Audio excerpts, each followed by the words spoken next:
తాకట్టులో ఉన్న బంగారాన్ని విడిపించి ఆ రోజున్న మార్కెట్ ధర కట్టి మిగిలిన డబ్బును మీకు అందిస్తుంది ఎస్వీఎస్ గోల్డ్.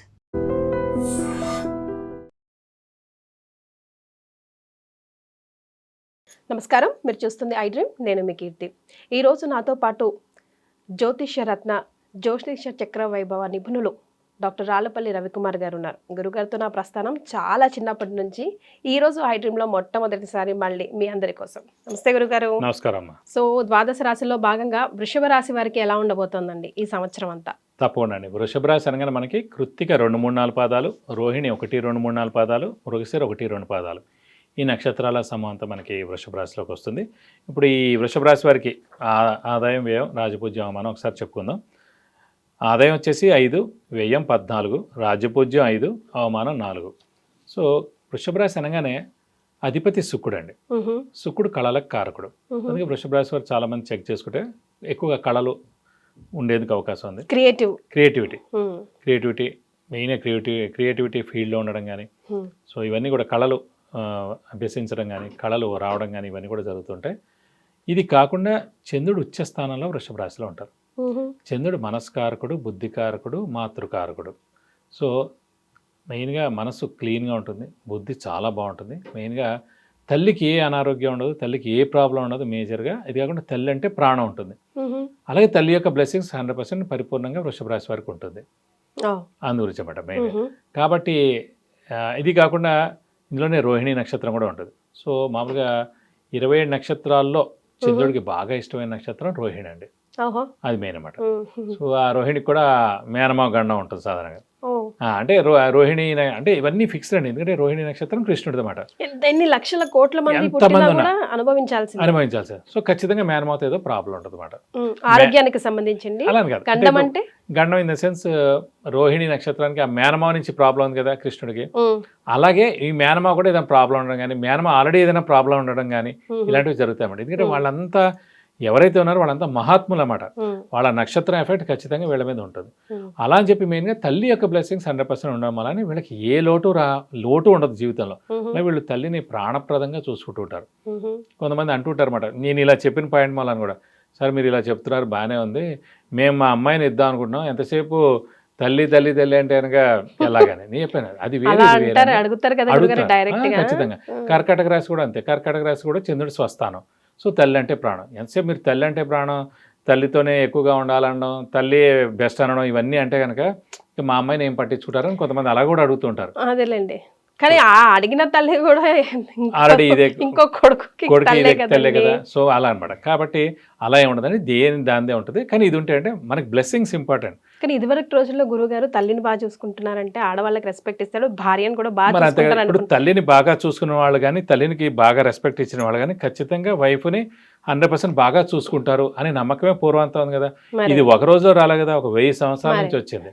కాబట్టి అలాంటిది ఏం లేదండి. జాతకం ఇంపార్టెంట్ మెయిన్గా. సో మదర్ బ్లెస్సింగ్ ఉంది కాబట్టి ఖచ్చితంగా సక్సెస్ అవుతారు మెయిన్గా. ఇది కాకుండా ఈ వృషభ రాశి వారికి మెయిన్గా యోగకారుడు 3 ఉంటాయండి. ఇప్పుడు హార్డ్ వర్క్, అదృష్టం, దయబలం. దయబలం అంటే దయబలం అబ్బలికి దైవానుగ్రహం అనుకోండి. వృషభ రాశి వారికి భాగ్య దశమాధిపతి యోగకారకుడైన శని లాభస్థానంలో చాలా బాగున్నాడు. సో ఏడాదంతా లాభాన్ని చేకూరుస్తాడు. సో ఆర్థికంగా బాగుంటాడు, 100% బాగుంటాడు. ఇంకోటి శని వృత్తికారకుడు, ప్రవృత్తికారకుడు, ప్రొఫెషన్ కారకుడు.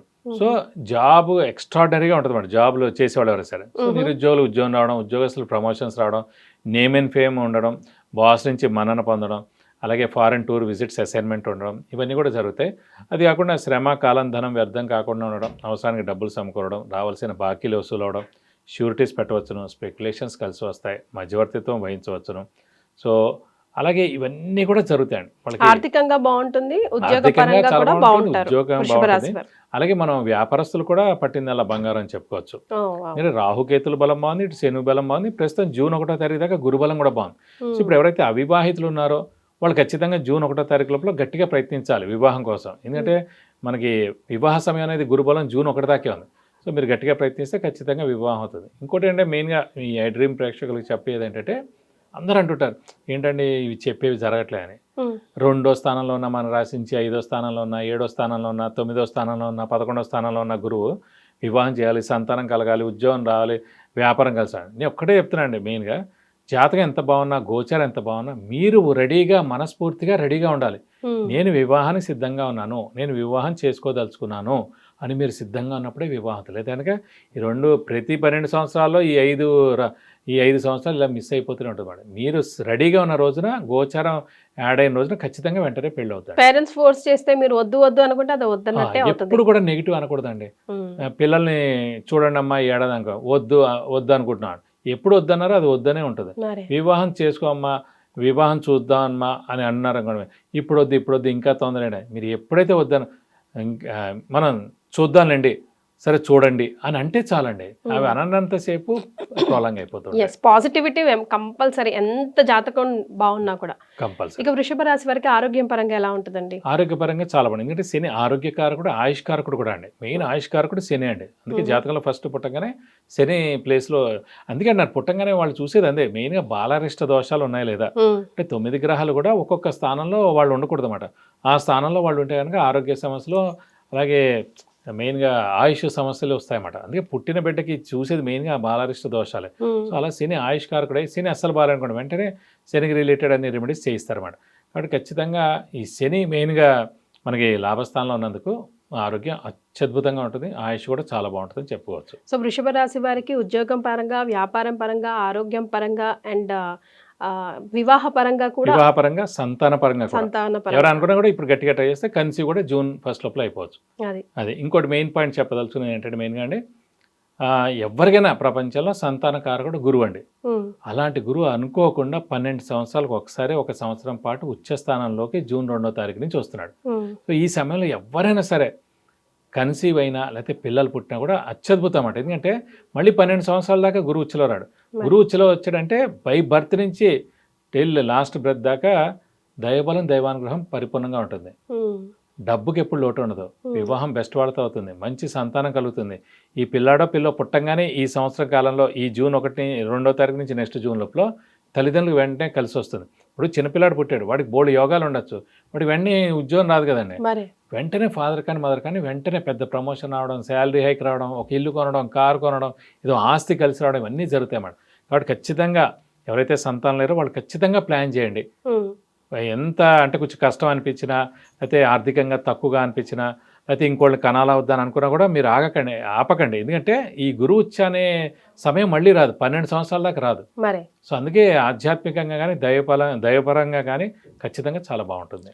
ఒకవేళ ఎలాంటి హర్డల్స్ వచ్చి వెనక ముందు అవుతున్నా కూడా ఏ రకంగా కూడా వీళ్ళు ఎలాంటి రెమెడీస్ పాటిస్తే వీళ్ళకైతే మటుకు మెయిన్గా వృషభ రాశి వారికి ప్రస్తుతం మనకి మెయిన్గా ఈ రాహు రిలేటెడ్ రెమెడీస్ పాటిస్తే బెస్ట్ అండి.